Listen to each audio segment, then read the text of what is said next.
തന്ത്രിയെ arrest ചെയ്യുമ്പോൾ തന്ത്രിക്ക് മേൽ ചുമത്തിയിട്ടുള്ള കുറ്റം ആചാരലംഘനമാണ്.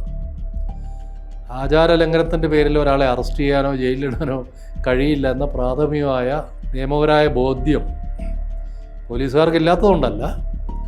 അവർ ഈ കുറ്റങ്ങളെല്ലാം തന്ത്രിയിലേക്ക് കൊണ്ടുവന്നാൽ തന്ത്രിയെ രക്ഷിക്കാൻ വേണ്ടി പലരും ഓടിയെത്തും എന്നവർക്കറിയാമായിരുന്നു.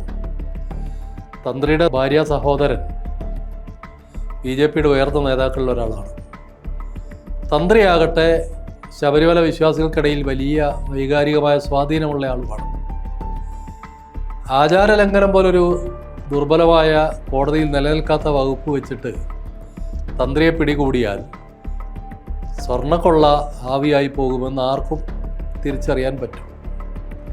യഥാർത്ഥത്തിൽ ശബരിമലയിൽ സംഭവിച്ചത് കോടിക്കണക്കിന് രൂപയുടെ സ്വർണം മോഷണം പോയി എന്ന ഒരു പ്രശ്നമാണ്.